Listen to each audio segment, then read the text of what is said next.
Assalamualaikum warahmatullahi wabarakatuh. Hai, ini Cikgu Ros bersiaran semula.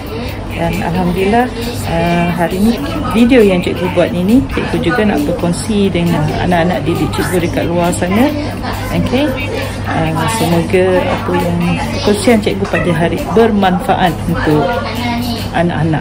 Ianya boleh ditonton semula, dan mana bahagian-bahagian yang Cikgu ajar pada hari ini kamu tak faham, kamu boleh jumpa Cikgu, boleh PM Cikgu. Okey, tak ada masalah, boleh membuat ulang kerja. Okey, selamat menonton. Baik, Assalamualaikum warahmatullahi wabarakatuh. Baik, kita lihat soalan berkaitan dengan penyelesaian masalah, bahagian akhir dalam bab 5 nisbah trigonometri, iaitu bahagian ini kita akan lihat aplikasi dan konsep nisbah trigonometri untuk menyelesaikan masalah dalam matematik. Okey, kita perhatikan soalan ini berkaitan dengan individu A yang sedang melihat pemandangan di atas bukit menggunakan teropong. Tiba-tiba A ternampak individu C sedang tergapai-gapai di laut ada peperangan. Okey, kita perhatikan kat sini. Okey, ada individu ini sedang melihat pemandangan di hadapannya. Okey, dan tiba-tiba ia terlihat seorang mangsa di sini.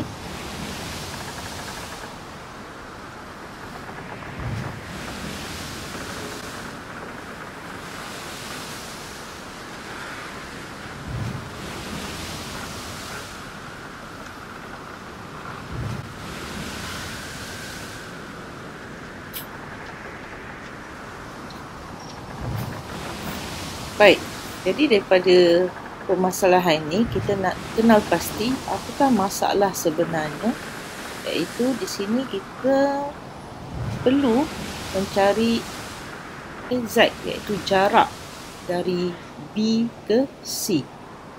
Okey. Baik, jadi bagaimana kita nak menyelesaikan ataupun untuk mencari nilai Z meter ini, iaitu jarak dari B ke C? Beberapa perkara yang perlu murid-murid lalui.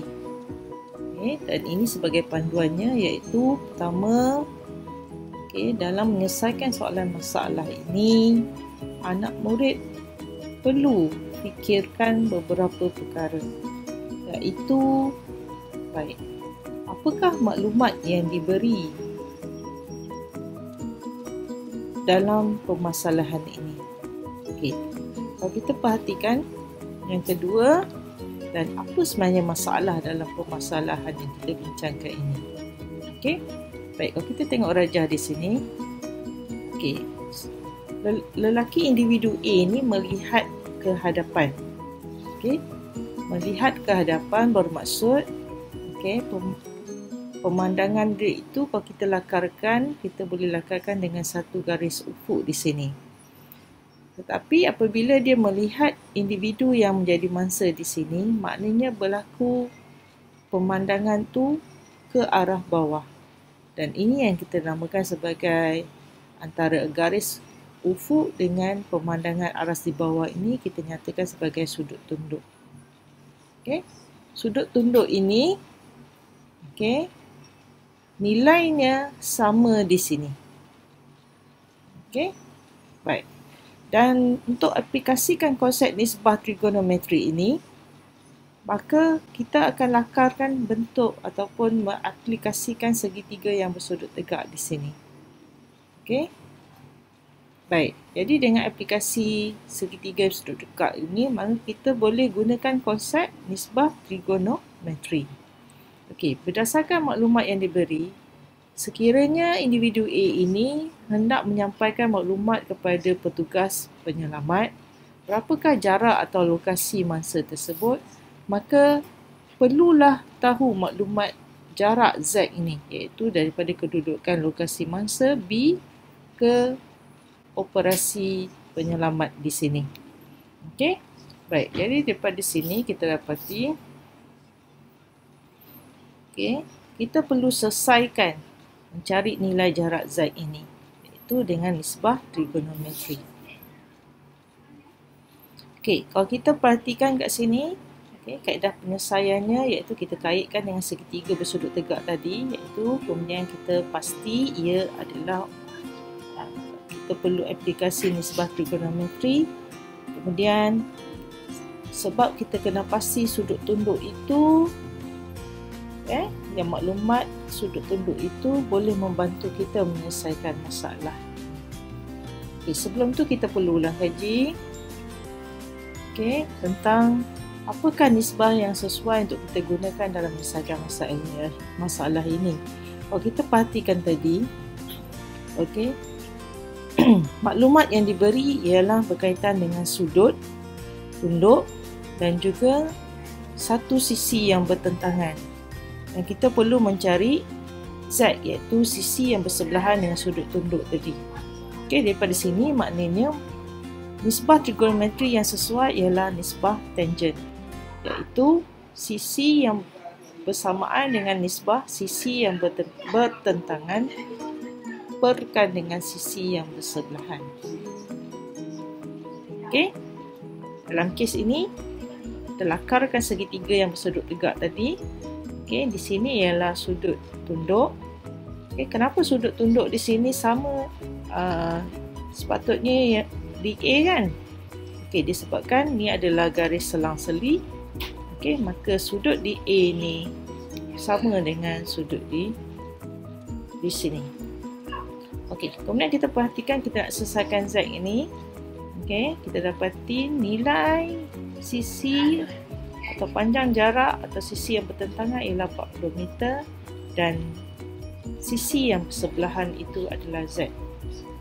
Maka nisbah trigonometri yang sesuai ialah nisbah tangent, iaitu kita akan menggunakan atau mulakan operasi pengiraan kita bermula dengan tangent sudut Y bersamaan dengan sisi yang bertentangan per dengan sisi yang bersebelahan. Sebelum itu, dengan menggunakan kalkulator, kita cari nilai dulu tangent 53 darjah ini, iaitu bersamaan dengan 1.32704. Kita ambil nilai ini lebih sedikit, beberapa tempat perpuluhan. Sebab jawapan akhir nanti kita akan gunakan kepada 4 angka bererti. Jadi daripada sini kita dapati tangent 53 darjah itu bersamaan dengan 40%. Dan akhir sekali, kita akan selesaikan nilai Z itu bersamaan dengan 40 per dengan tangent 53 darjah tadi, iaitu bersamaan dengan 40 per dengan 1.32704. Dan kita akan dapat jawapan 30.1431. Disebabkan jawapan akhir kita perlu kepada 4 angka bererti, maka jawapan akhir jarak BC itu ataupun Z tadi bersamaan dengan 30.14 meter. Cikgu harap kamu faham dan tahu bagaimana untuk menyelesaikan masalah pengiraan ini dan mendapat jawapan seperti ini. Dan akhir sekali, untuk perkayaan latihan, kamu perlu rujuk kepada beberapa latihan yang seperti yang kita bincangkan tadi di muka surat 123, iaitu cuba jawab soalan uji minda ini untuk nombor 2 dan 3. Baik, selamat cuba. Kalau ada apa-apa masalah, kamu boleh jumpa cikgu atau tim cikgu. Baik. Sekian. Assalamualaikum warahmatullahi wabarakatuh.